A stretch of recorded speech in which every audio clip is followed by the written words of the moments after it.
اس سے اندازہ ہوا کہ اختلاف رائے اگر اہل اللہ یا علماء سے ہو جائے اور ہو دیانت یعنی حجت بھی ہو کوئی مذاق نہیں، لیکن بے ادبی یا تمسخر یا تضحیک یہ کسی حالت میں جائز نہیں، اس لیے کہ بہرحال وہ عالم دین ہے جس سے آپ اختلاف کر رہے ہیں، اس کا مقام اور منصب نیابت رسول کا ہے، وہ نائب رسول ہے، اس کی عظمت واجب ہوگی۔ آپ امام ابی حنیفہ کے فقہ پہ عمل کرتے ہیں، 50 مسئلوں میں خلاف کرتے ہیں امام شافعی، لیکن ادنا درجے میں بے ادبی ذرہ برابر امام شافعی رحمہ اللہ کے قلب میں نہیں آ سکتی مومن کے،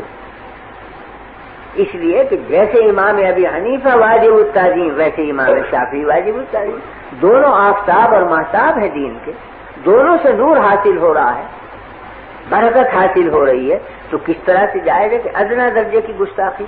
تو گستاخی کرنا جہالت کی علامت ہے، استہزاء کرنا جہالت کی علامت ہے۔ موسیٰ علیہ السلام نے جب نصیحت کی ہے قوم کو اور فرمایا کہ یہ فلاں مقتول زندہ ہو جائے گا اگر بچڑے کا ذبح کر کے اس سے ملا دو، تو بنی اسرائیل کہتے ہیں کہ اتتخذنا ہزوا،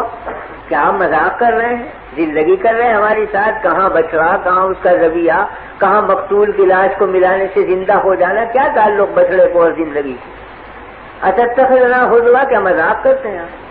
فرمایا قال اعوذ باللہ ان اکون من الجاہلین، میں اللہ سے پناہ مانگتا ہوں کہ میں جاہلوں میں شمار ہوں، یعنی دلگی اور تمسخر جاہل کی علامت، یہ تو جاہلوں کا کام ہے، علم کا والوں کا کام نہیں ہے کہ تمسخر کریں، اس لیے کہ وہ ادب کے خلاف ہے اور ادب پر دین کا مدار، تو تمسخر بے ادبی اور بے ادبی سے دین ضائع ہوتا۔ تو ایک ہے رائے کا اختلاف، ایک ہے کسی عالم سے مسلک کا اختلاف، لیکن ایک ہے اس کی بے ادبی، اختلاف جائز ہے، بے ادبی کسی حالت میں جائز نہیں۔ میں نے حضرت مولانا تھانوی رحمۃ اللہ علیہ کو دیکھا، مولانا احمد رضا خان صاحب مرحوم سے بڑا اختلاف، بہت سی چیزوں میں اختلاف، کہیں قیام کے مسئلے میں، کہیں عرس کے، کہیں میلاد کے،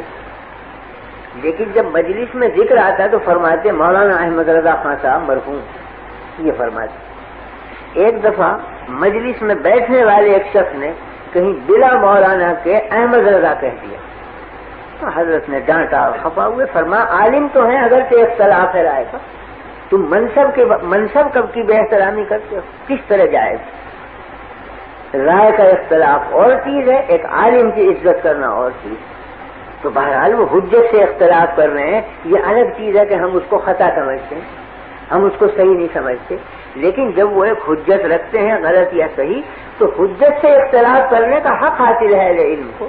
اس کو توہین کا کیا مطلب، بے ادبی کا کیا مطلب؟ یہ برا سمجھا کہ لفظ مولانا نہ لگایا اس نے، حالانکہ مولانا تھانوی رحمۃ اللہ علیہ کے مد مقابل تو مولانا چھوڑ گئے انتہائی گستاخی سے یاد کرتے ہیں، مگر مولانا اہل علم میں سے تھے، وہ تو نام اگر علم کا آیا تو ادب ضروری سمجھتے، چاہے مخالف ہو چاہے بالکل معاند بھی ہو، مگر ادب کا رشتہ ہاتھ سے نہیں چھوڑتے۔ میں نے سنا واقعہ حضرت مولانا محمد قاسم صاحب رحمۃ اللہ علیہ نانوتوی کا کہ دہلی میں قیام تھا، تو حضرت کے خدام میں تھے وہاں چند حضرات مقیم، ایک تو حضرت شیخ الہند مولانا محمود حسن صاحب موجود تھے، دوسرے شاگرد مولانا احمد حسن صاحب محدث امروہی وہ بھی وہاں موجود تھے، حاجی امیر شاہ خان صاحب مرحوم وہ بھی حضرت کے خدام میں تھے، وہ بھی موجود تھے۔ تو مولانا احمد حسن صاحب مرحوم نے اپنے ہمجولیوں میں بیٹھ کر یہ فرمایا کہ بھائی دلی میں لال کنویں کی مسجد کے جو امام ہیں ان کی قرات بہت اچھی ہے، تو چلو کل صبح کی نماز ان کے پیچھے پڑھیں گے، قرآن شریف بہت اچھا پڑھیں۔ تو شیخ الہند رحمۃ اللہ علیہ نے غصے میں فرمایا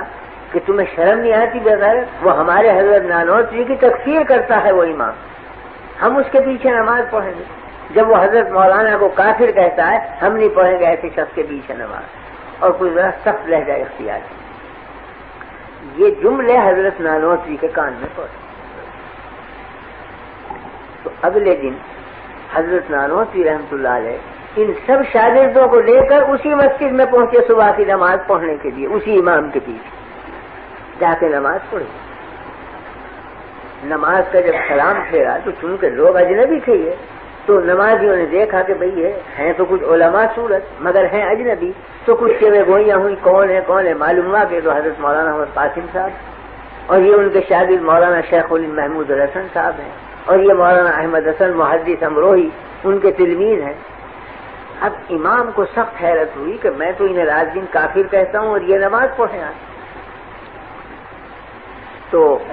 خود بڑھے وہ امام اور کہا کہ حضرت میں آپ کی تکفیر کرتا تھا اور میں آج شرمندہ ہوں کہ آپ میرے پیچھے نماز پڑھیں حالانکہ میں نے آپ کو کافر کہا۔ فرمایا مجھے قدر ہے آپ کے کافر کہنے کی اور میں آپ کی اور زیادہ عزت بڑھ گئی میری نگاہ میں کیونکہ آپ نے کافر کہا مجھے۔ کیوں؟ اس واسطے کہ آپ کو یہ روایت پہنچی کہ میں توہین کرتا ہوں رسول اللہ صلی اللہ علیہ وسلم کی، تو آپ کی غیرت ایمانی کا یہی تقاضا تھا کہ آپ مجھے کافر کہیں۔ ہاں البتہ شکایت اتنی ہے کہ وہ روایت غلط پہنچی، روایت کی تحقیق کر لینی چاہیے تھی کہ میں نے کی بھی ہے توہین یا نہیں، لیکن بہرحال